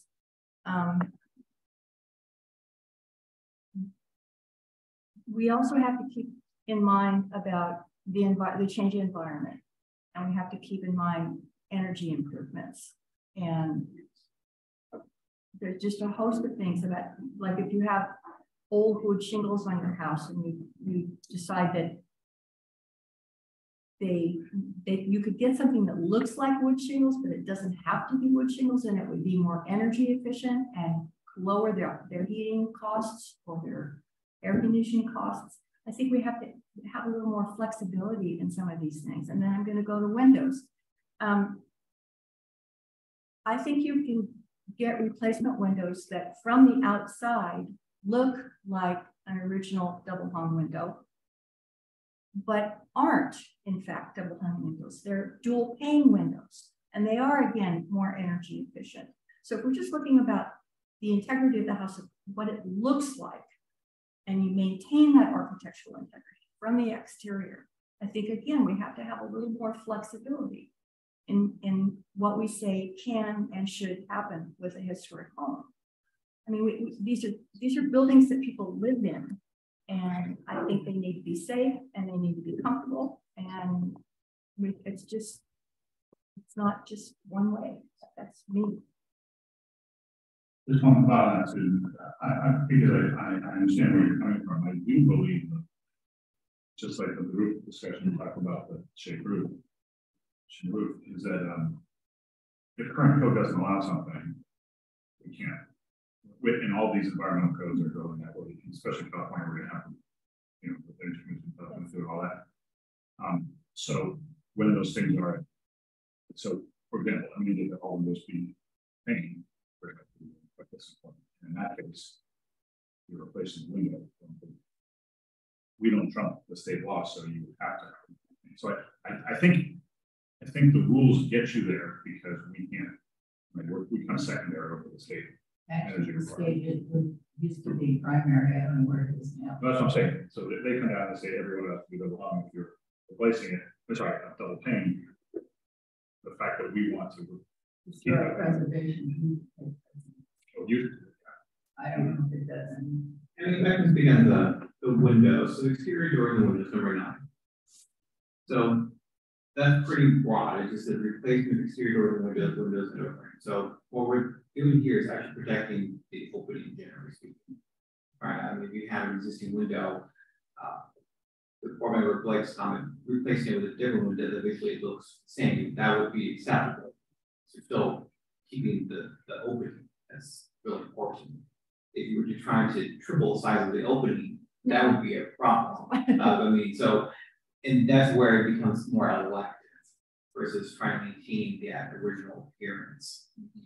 So, I mean, that would qualify. Now, in terms of the roofing, I mean, that's a fair point. I mean, if the rest of the board feels that it's too restrictive, I mean, number 3 could be revised a bit so that the like for like is termed as comparable in appearance. And then that could be kind of decided upon a case-by-case basis. I mean, that introduces a little more subjectivity, of course. I just did my roof for the second time because it's been that long. And the first one I did with shingles on, because that was the original roof, but it really wasn't smart to do it this time. Or to make fires and indications that, you know, maybe I should and the city did give me permits, so, I went with a different roof, but. Yeah, I would say we should add a little flexibility there, because I know I replaced my roof a year or so ago because I was forced to, because my insurance company said, we're dropping you if you don't change your roof. So I don't know if insurance people are going to care too much that your house is built in 1800 versus 2022 when it comes there. So we might be forced to do that. So I think I agree with Susan. We need to at least have, whether we do it in each category or we have an overall statement that just says, we're going to provide some flexibility to account for code, energy, insurance, all those other things. And when it comes to those, we can try to do as best we can. Thank you. Okay, and I think that at least the way I read these things, again, now I can see the flexibility already in there, but maybe it's easier instead of just getting too specific, but to say something that, you know, that these, when your application comes in, these factors will be evaluated, right? So that these aren't ineligible, can move to eligible depending on certain. Right, because when they come to us, or have come to us to show their projects moving forward, we're also going to ask them, are they going after Mills Act? Do they have Mills Act, so we can try to dovetail this together and make sure that we're not causing problems. So like I said earlier, some of the things that we might approve over here don't qualify for the Mills Act. So now this is going to have to dovetail together. And if we have something that gives us a little flexibility so we can discuss it, make sure we're not putting a homeowner in a tight spot that they can't get what they need because of whatever reasons. That's fair enough. I mean, we have to be a little cognizant of not. I mean, some of these types of requests will require a formal application to the board or to the director. We can't pre-approve something as part of the Mills Act that's still subject to a subsequent city permit process. And I understand it's a lot of detail, but the challenge is that lacking that level of detail in our problem. Because I mean, principles, broadly speaking, are subjective and they can be interpreted very differently. Right? But to some degree, I think I certainly recognize that. So that's why the term restoration is found throughout. A lot of that is very much trying to do that. But in terms of providing more flexibility, I mean, I'd like, instead of the like for new roofing, again, comparable in appearance, terminology that at least gets the end of what we're trying to do. Or I mean, we could also do, or we can chime in on this, is we can just put an asterisk or whatever you want to footnote per those items that we want to give a little bit of flexibility. So they know that, okay, there's 96 items and out of the 96, there's 10 of them that we're going to have a little bit of flexibility because we want to see what they're presenting, what's available, et cetera, et cetera. Yeah. And that way we're making it detailed enough, but also giving them a little bit of flexibility. I don't remember when the Secretary of Interior was written. That was many years ago, and didn't know that California was going to go to the greenest place in the world. Now we have to design and build and everything account for that at the same time.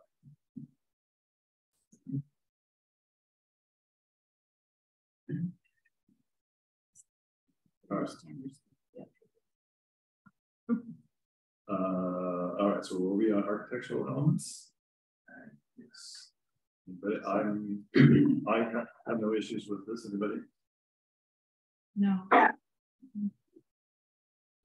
We're in consensus on that.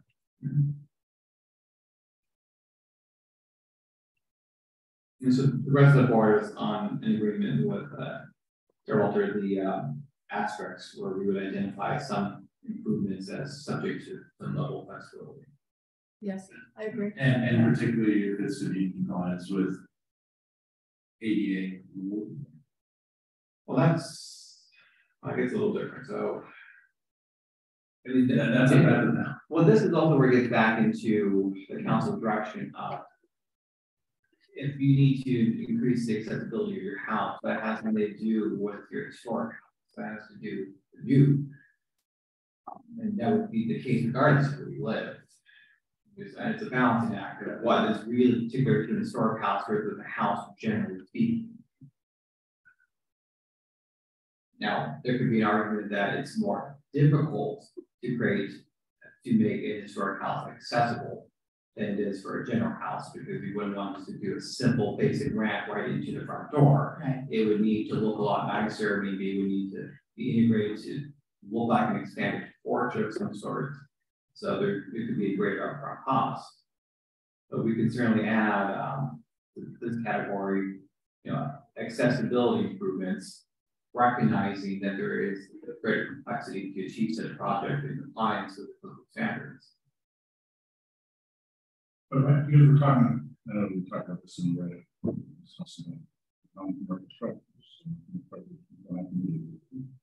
if you're in a wheelchair, right? Yeah. I agree with you in the council. That is an issue for homeowners, and it makes sense, but I just don't see what fixes it. Doing that with my mother, and if anything, you don't do it changes to historical components, which you don't want to happen for that, but it seems to fly in the face of trying to preserve the house for the Mills-Act, but with an individual, you're going to have a stairwell, a historic stairwell to have a bathroom and wall and do things like that. So to me, they're kind of unfortunately.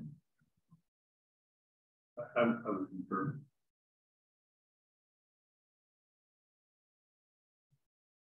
yeah, and actually, thinking about the exterior access, actually it is on the list of number 37. About there, yeah. Okay, moving on to additions, demolitions. Obviously, all these would be ineligible with the exception of demolishing a non-original portion of the structure.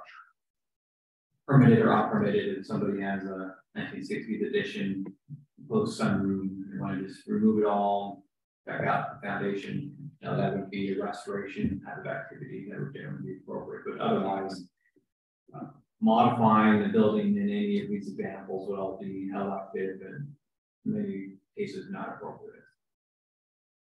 I concur. Just a question. I assume the relocation is because it's just a weird one-off thing. Because I assume that's on here because if there were this historic house that we had the one with church here that had a historic structure that somebody wanted to move versus demolish. Oh, Hamilton Avenue. Yeah, Hamilton Avenue, and so we were encouraging that to preserve that structure, and then it fell through. I guess it did. But that would have been a good use to me of Mills-Act. So I'm trying to figure out, is it on here just because it's a weird one-off thing? I mean, technically, the side contact is important to historic integrity. So moving a building from its original location greatly diminishes its integrity. By San Jose's collection of historic homes in that park of theirs is, grossly inconsistent with any prevailing historic preservation practice. It's just preferable. It's to preferable. demolishing. Yes, it is the step above demolishing. It's better than demolishing, but not necessarily something that should be funded by the taxpayers. That was the thing. I can't tell you that my historic home's been moved 3 times. Yes. Really? Oh, yeah. I think the movement of a structure is not, you're not doing that because you're restoring and saving it, unless there's a freeway or something, so they make it coming its way. In my view as a Mills-Act saving, because you're not, okay, I'm gonna move over here because I want this site over here, I want to rotate it, or look has a better view or whatever. That's not a Mills-Act component, it's more preference that they're doing that. Once they move it and they get to the new location, if they want to say now, hey, we want to restore and preserve the outside, then those things fall into other categories. The Ainsley House was moved because eBay wanted this lot. Sure, but there wasn't a Mills-Act paying for that. If it was a private house, there could have been, and I would support that. And I would point out too that under the current anti-code permitting procedure, moving in a historic house is of the highest level of scrutiny, subject to CEQA and city council approval, because it does have an impact on the integrity. What if it's David Copperfield doing a magic trick? No, okay. Subject. We'll talk about that. That's not the thing. Excellent.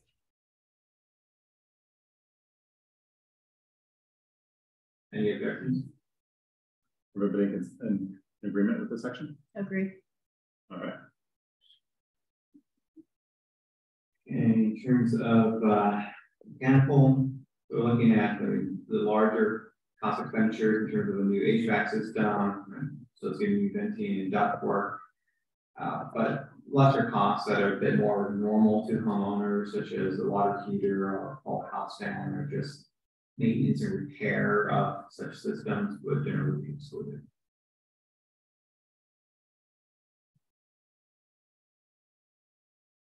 Item 38, when it says new HVAC system, so if they don't have HVAC and we're adding it, that would be eligible? Arguably makes, I mean, makes more local. Especially after last summer. Sure, but because the Mills Act is not designed to make you more comfortable, it was to restore an old structure and its kind of its integrity. True. Now, but this is kind of the broad understanding of the structure integrity, that having the historic house be usable, livable, makes it last longer if somebody wants to care for it and live there. Sure. And this, world gets hotter. Updating it with modern conveniences. Yeah. And to some degree too, I mean, remodeling your kitchen is much more elective than an air conditioner in 2023. I mean, increasingly, people need air conditioning because homes are not compatible. And as it is, the state's already having to look at requiring air conditioning as part of the building code, because it's not currently. The requirements for heating, but the code was written at a time where heat wasn't as hot. So it's not actually requiring for cooling for new homes. So we actually had situations where developers didn't install air conditioners in their below market rate units.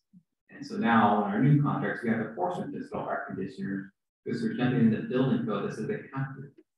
So to that extent, I mean, ensuring the usability of the house seems important. Particularly homes that are older.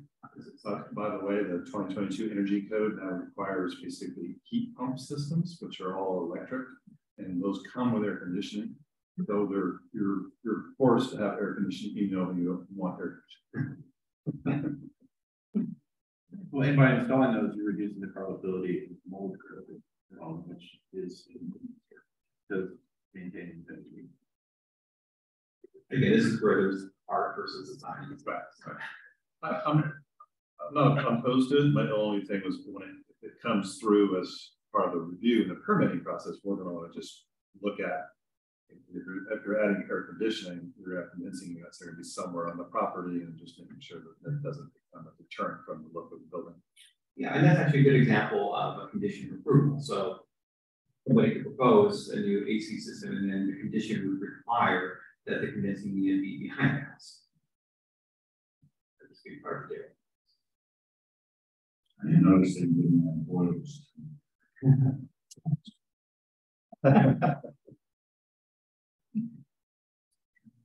So I think we're all in agreement on our mechanical. Yes. Yeah. Okay, moving on to electrical, whole house rewiring, significant cost to like older homes with older electrical systems, but the rest of this would generally be ineligible because it's relatively minor or elective, are more related to people's desire to have a car charger or full house. Would electrical service panel upgrade be eligible? I mean, if you're having to rewire your house, assuming your panel would probably need a new panel at the same time. Yes, because it might be an old knob and tube system or whatever it is, and so they would have to do that at the same time. Yeah, this is kind of like the power washing with whole house paint. Right.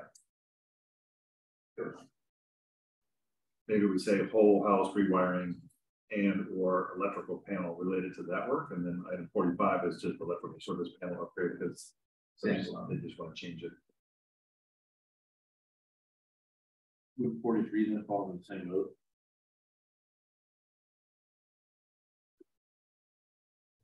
Potentially, because if they have to rewire, they might have to change out all their outlets. I suppose with 43, I was thinking more in kind of a smaller standalone situation as part of a remodel of a room.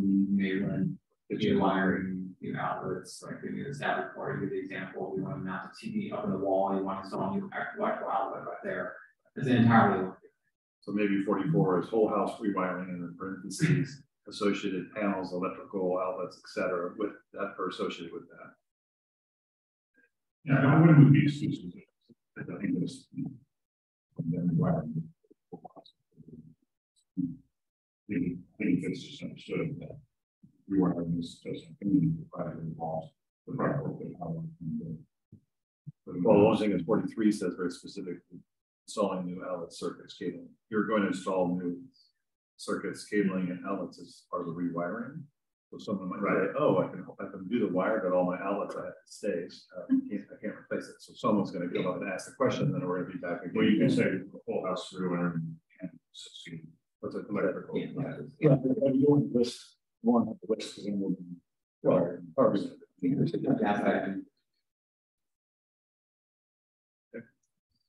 We're all agreement with everything else? Agreement. On to plumbing. So again, having a replatable house, clearly eligible, more nominal work, repairs, particular fixtures would not be eligible. And then in terms of having to run new lines, while that's not uncommon for homeowners, presumably older homes that may be more of a concern for your older lines that need to be replaced. So did identify that as important to the structural. Yep.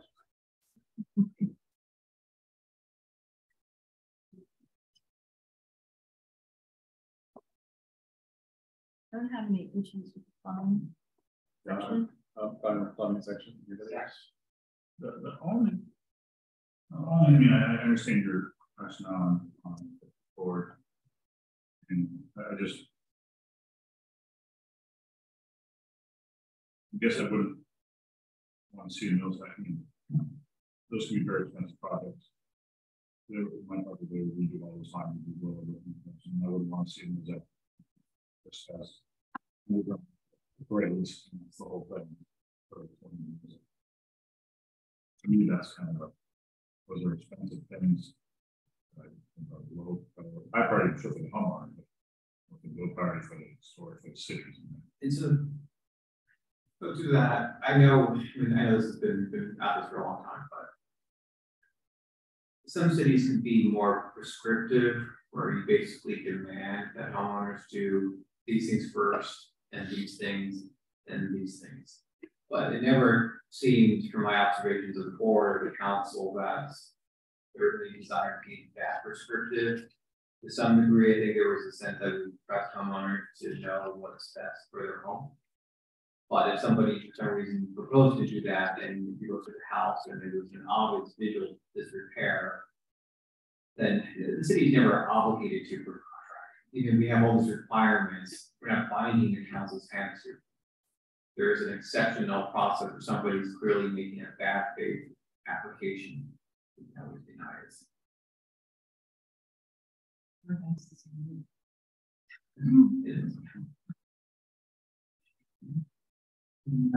Fire protection.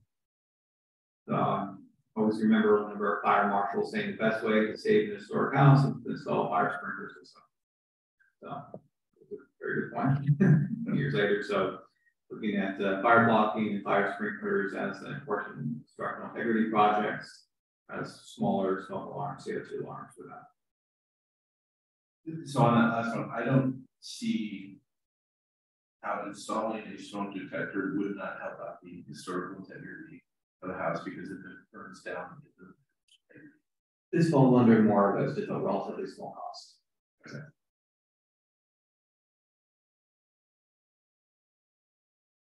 All right. Are we all in agreement with fire protection? Yeah. All right, moving on. I mean, honestly, if it were up to me, I would almost require people to do fire sprinklers because of this. But this is where I get back that policy judgment of how much government you want telling people what to do versus not using their own perspective. So that's why this is very much an art. Okay, moving on to structural foundation. All these are very clearly, directly, literally related to structure integrity, and all would be eligible.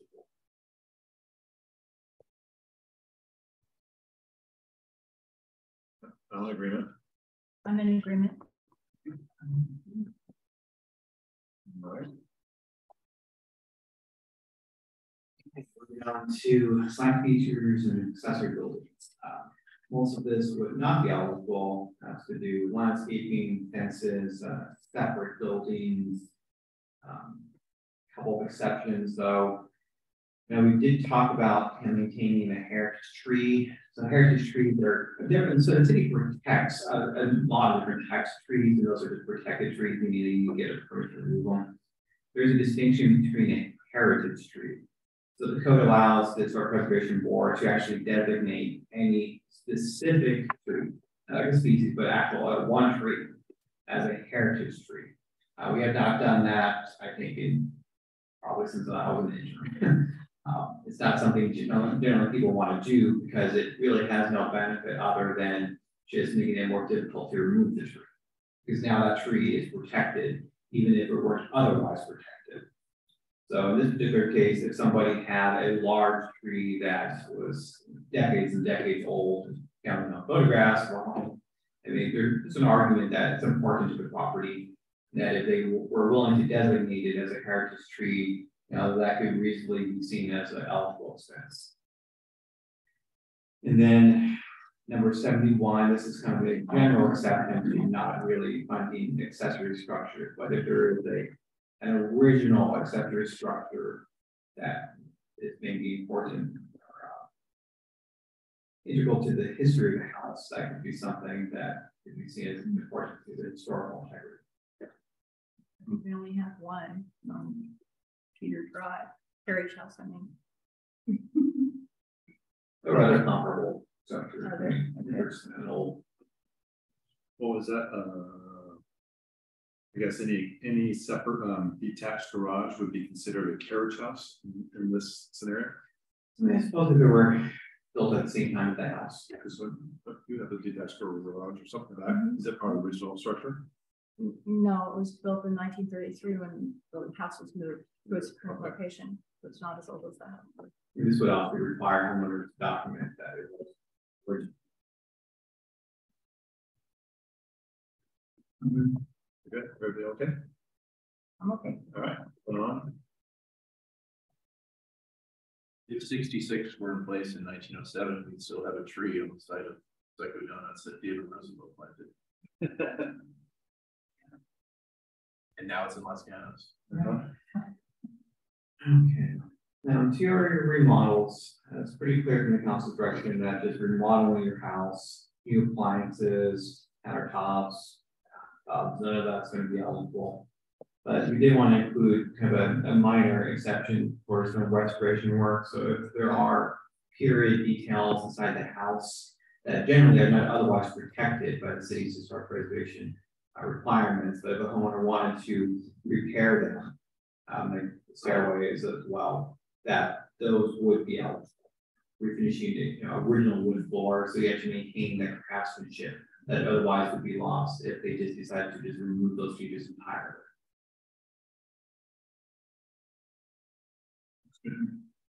I'm fine. Good with the section 2.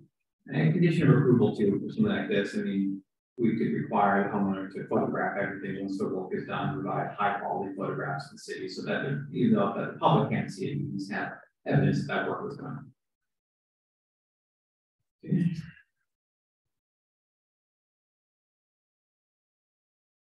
This is the drainage and water protection, so different ways that a homeowner may need to protect their home from water, from regrade the house, and so on, a vapor barrier, sump pump, flashing, all generally important to maintaining structure integrity. I have no issues with this one. Me either.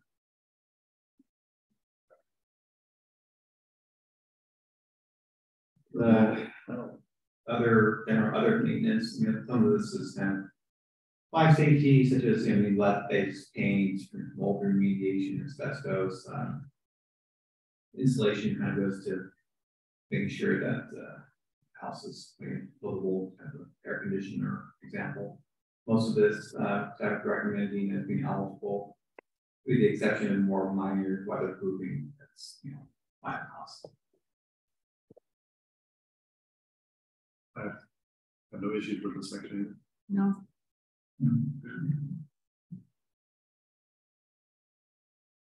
And that's it. Awesome. So if no one objects, I'll open it up for some questions from the audience. Do you want to clarify? Yeah, do you want to clarify how many minutes they'll have to ask questions? Yeah. But if you come up to the podium, just state your name and your address. The next one, 167 Alice, so Barbara does that, so that's right. Oh, great. We were part of the ordinance before 2018, and 2018 was a little bit more flexible. So on the topic of windows, in order to, the whole point is to preserve historical aspects, but with the ordinance of 2018, the requirement of like for like is no longer there. So I was a little bit curious what do you think about that part in terms of, especially the couple $100,000. Going forward, you will see people replacing old wood windows with vinyl. That's happening. But I didn't see a like on a lot of things here. I think the Secretary of Ontario demands like a lot of elements. It's not in this list. So are we getting more lenient in terms of historical preservation, or what is those thoughts about what qualifies? I heard your comment, Susan, about that it looks from the outside. Does it look the same? That might be a qualifier. But it's not really what's going to hold up on us for how many years if we start to diminish So if I can respond to that, but I think broadly speaking, the law requires that any work funded through the Mills Act contract be consistent with Secretary standards, and that's separate also to the city's own permitting process. As a board, what that actually means is broad. I mean, some cities do require wood windows everywhere. The city is a little more flexible, allowing clad windows that look original. And basically, historic preservation is something that's done at the local level. So if the city feels it's appropriate, then it's basically appropriate. So I would just say to that, again, everything on this list, it's all presumed that if this is proposed, it has to be done in a way that's consistent with the guidelines. But the guidelines says like for like, but the city is not operating under those terms. I think there's probably some disagreement with that terminology. No, but that's not the simple thing. If you have wood windows, would you expect those windows to be of wood or could that be vinyl? The city has generally not allowed that to be vinyl. Now, since in the past we have allowed, and I think the guidelines actually speak to allowing vinyl on windows that are not visible from the public right of way. And this is also, and then this really crosses more into the permitting thresholds of acceptability. But it's all to say that there will always be a case by case evaluation in contract. These are so broad guidelines that will then have to be looked at on a specific application. If somebody comes in with an application and they want to just install vinyl windows everywhere, that likely would be denied on the basis that it's not consistent with the guidelines, and we would also unlikely approve it under a permit process anyway. I don't know if that answers your question. Yeah, it does. I just add though that there's three things here. What this board approves for a project. There's what's eligible for Mills Act, and there's what are going to be high value things. Obviously, somebody restoring wood windows is going to be high expense. Obviously, that's much more compelling for a Mills Act application than somebody who's taking out wood and putting back. Right? So I think and also because these criteria apply to all sides of the house, we have much more strict criteria for the front of the house and the back of the house. So I think to Daniel's point, they all factor in. If you're coming forward and you're saying we want to restore all wood windows to the way they were in 1920, that's going to be pretty compelling. Versus we're going to take all the vinyl windows out. But also, if you're saying the front windows are going to be wood, but the back, because there's no original heating in the house, and those we want double pane and we need to use vinyl, they're not ineligible for your application. In other words, the application could have that type of criteria and it would fit the application. Whether the city approves it or not is another story. I just hope that Mills Act is a little bit more stricter than other parts of it. Second, last question would be for existing contract holders. How would this be effective for them at one point in time? So that is noted in the staff report. I can speak to it. So we have 11 contracts, and they all will not be anywhere near consistent with the HUD program. So most likely what will need to happen, because they all have 10-year work plans, but they will all need to be evaluated come the close of 10 years. We have 3 contracts that were approved in 2013. So those contracts probably went into effect in 2014 in terms of tax savings. So we'll need to address that. So most likely what would happen is what we're recommending for all future contracts. Basically approach those owners saying your contract will run out. And the city intends to issue a notice of non-renewal unless you come forward and demonstrate that you spent more money than you saved under this new criteria, or you have future projects, and then basically extend your contract further. Because we can't just let those 11 contracts just be out there forever. Right. Thank you, Daniel. Just a follow up on that. So the work plan that, for example, we had for 10 years, that stay intact for the remainder of my period, or what the changes you make now impact that before the work plan. So yeah, your contract is good for that full 10 years as agreed to. So 2027 we'll have a conversation. And then you're saying that in 2027 it rolls over for another 10 years, depending on what's. Yes, and so in 2027, that would be an example of where we would need to discuss if you have more work to do, or if you spend a lot more money on outdoor work and you need more time to recoup the costs. And if neither of those two things are true, then the contract would then be subject to a non-renewal. Then it will expire out 10 more years with diminishing savings. Thank you. Thank you. The new rules would not be retroactive. Retroactive as far as contracts that have been in place in the past. It's only the next renewal and for new contracts. Correct. Everybody will get the initial 10 years that they proposed under their work. Got it. But then any reconsideration would now be subject to the new program. Okay.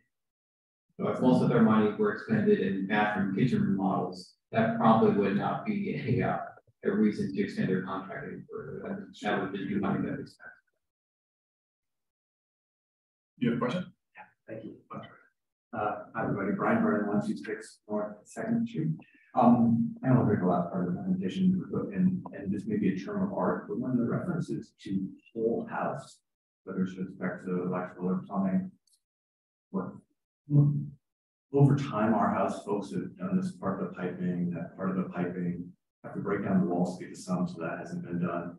Uncle Jerry did this section over here. I assume that whole house doesn't necessarily mean the entire house, but rather a substantial part thereof. I don't know if that's true. If it is, I didn't know if it needed to be clarified, but maybe, I don't know. That's a good question. Yeah. This one. Most houses don't have electrical work done over time. So if you have new components years ago, I think the idea is you're taking people to the stage if you're going to have a kid, it's going to be or substantial remodeling of the house. They're not going to say that you see what the idea is how almost every house is going to be able to fence. So the idea is doing a whole house project versus a room. I mean, we could more clearly define what we mean by percentages, but like to some degree, you don't want to necessarily be too prescriptive either. And this is where there will always be kind of that case-by-case evaluation. Yeah. Right, makes sense. Did that answer your question? I also got instructions from my wife about a broader comment tonight, but it sounds like this is not the time to do that. Oh. Is that right, or is that okay? I don't think so. I mean, it's very general. She and I are always of one mind, of course. So she said you can feel free to throw me under the bus when you say this and say it's my opinion. But she wanted to thank you all for all of your work on this. also encourage you to think about keeping things on the simpler side rather than the more complex physical implementation for homeowners, but certainly for staff also. It'd be a huge time suck. Sort of how to interpret more simple rather than less simple. I don't know. But simply a general spirit that she wanted me to convey. So anyway, thank you everybody. Fair enough. No, fair enough. Thank you very much. We started this. It was we want to have it rigorous with lots of checks and balances that are not onerous to the homeowners, to staff. You don't have to put it in once they're there. They're pretty easy to do. And because of that, the city cover a lot more on site, which we are on the road towards that. And so the idea is that a lot more homeowners benefiting, and there's some rational. It's not, you know, you win and you get protected product and then the cost. The idea is that everyone who's doing this stuff is hopefully eligible and will ideally be able to bring that to person. So that's the goal. And so I think that's where, to Daniel's point, we had some applications in years ago, and A, they weren't judged against one another, so it's just kind of up or down, and B, they had a lot of stuff that was really unapproved. Nothing to do with this sort of thing. So I think this is really going to make it so easy, hopefully, that a homeowner can the application with the criteria to say, hey, that's exactly what we're doing. Have a pre-inspection, so the city staff now said, oh yeah, this is the kind of stuff we encourage people to do. So when you pay your $1,600 and put your application in, you feel really good that depending on how large the pool is, you will get a Mills Act. It's just year one, perhaps maybe you won't because there are too many applications, but you're really in queue, which is before it was really. And you are witnessing probably the most nuanced, detailed, and lengthy meeting that we've ever had, and so that future meetings can be more streamlined. That's why we're down in the weeds. I mean, yeah. Hi, my name is Lem Lloyd. I'm at 155 Alice. So, yeah, first of all, I appreciate all you guys' work on this and the staff as well. I moved here to Campbell from Barbara Peninsula because I really liked the historic aspect of the town and the different structures. So that's really kind of what drew me to this area. So I think the time that you spent and having worked in government myself in a voluntary capacity is really great. I wonder though, when I hear about the structural aspects, I wonder if the intent of the Mills Act is also to have it be so that people want to buy these homes and want to have them livable for their families. So while I think that the emphasis on the structural piece is very well done, I wonder though, you know, you have to have it, as you might have a few comments, livable inside, because you are buying a historic property that if you didn't have those restraints, it would be in a sense perhaps more valuable if you didn't buy the historical property, because you'd have more rights to do with the land and things like that.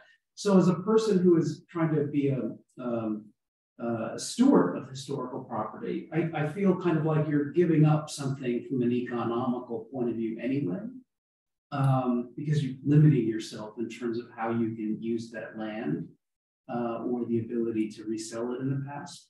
So things like, but even just like landscaping, my yard is just wood chips. There's nothing in my yard.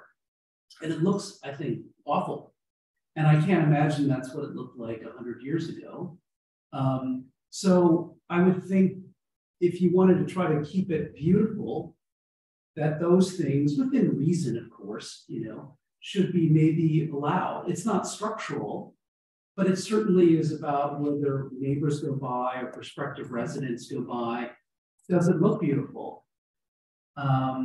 And maybe, you know, you also could put in things, you know, where the homeowners have to make their homes available for tours or things like that, city tours or historical tours. So there could be a give and a get. I know that might be too onerous, but I just think that if you really want to kind of make sure it's helps the town, not just that it's the structure is there, but that there's beauty and that it helps everybody else's property values. And it's a reason why people want to move to Campbell, even if they don't buy or can't buy an historic home.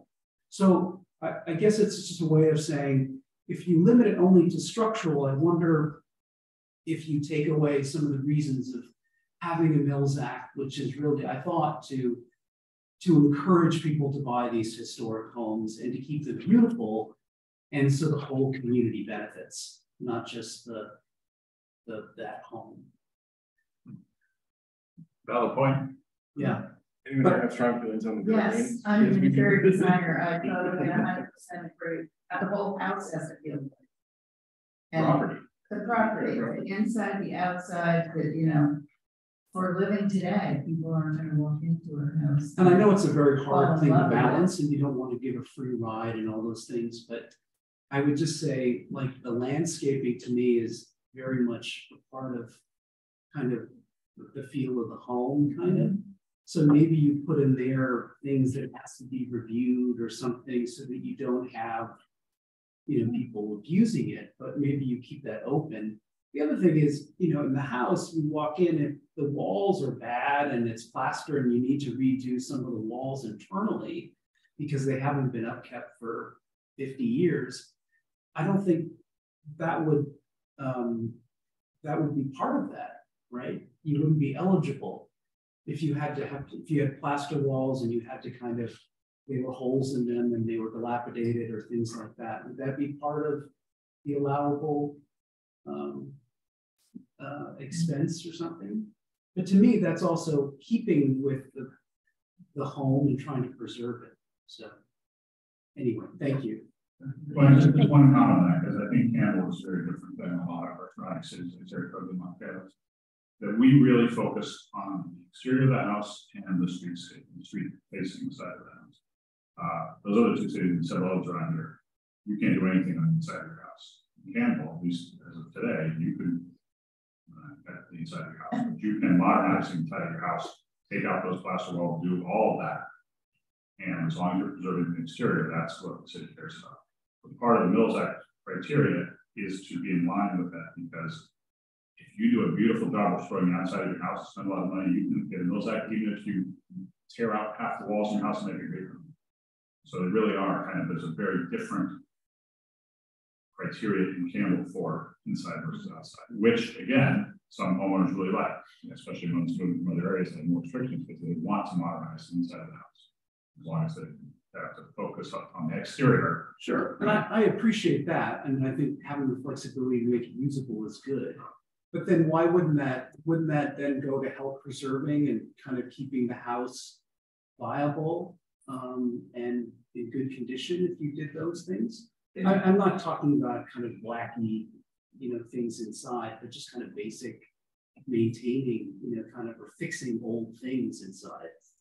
I'll just add, it's a very good perspective. It's a perspective that many cities do share, but we have our marching orders from the city council.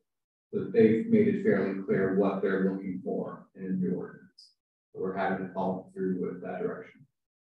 But to the point in terms of the walls, so electively adding, removing, or opening interior walls, so you want to have an open floor plan, or you want to create new rooms, that would not be helpful. Or you want to punch a hole in the wall, connect your kitchen to living room, not helpful. But if you need to reinforce the framing of those existing walls, that would be helpful. Well, and let's make the distinction also between what's allowed just for permitting purposes, as well as what then, because then there's a higher bar for what can be deducted, for tax savings purposes. So the city is quite liberal compared to other cities in what is allowable, but then there's what you can sort of get a financial benefit from. That's a little bit more restrictive, and what you read here tonight is seen some interior stuff that you can't quite get financial gain from, but you'd still be allowed to do it, generally speaking. So there's that distinction. Historic preservation is different in every community. All right. Unless there's any other further questions or discussions, we will adjourn, and then going back to our calendar here. So right now it's February 28th. You said we'll know more later if it's going to be at 7 p.m. Yeah, so we'll if we finish today, wasn't a guarantee. So we'll be able to reach out to the planning commission and see if we can get a quorum for a 7 a.m. meeting. And then again, also we have a 6 a.m. start or 6 p.m. start that evening. And then we also will have the regular meeting of the HPP on the 20th. At the joint meeting with planning, are we going through everything we've discussed the first 3 sessions with them, or is there kind of a reduced composite? Here's the 3 points that we want to bring up to them. I should have asked that question before. Yeah, I think I'll need to write a memo that doesn't highlight a summary. Obviously, we won't be able to get into all of it. I mean, it was fine. I mean, for the most part, the planning commission won't really have much of a role. The planning commission, they have no role in those acts. They will not have a role in fines or penalties, because that would be a recommendation, I believe that would be imposed by the director, appealable to the city council with recommendation by HPP. And then in terms of permitting, planning commission will not have any purview on residential properties, which will either be decided by, principally would be decided by either staff directly or via the HPP by recommendation. So their purview is still relatively limited to just commercial buildings that happen to be on the HSI. So for the most part, this doesn't really affect them. The reason they're being brought into the loop, however, is because all these changes are done part of the zoning code. Right. So they will need to make a formal recommendation for the ordinance to the city council. That's just kind of a more of a disclosure of what's been happening. They're not aware of this at all. Okay. So hopefully, just give it high level, brief presentation, see that questions. Right. All right, that's the end of it. I will adjourn this meeting till February 22nd. Okay, good.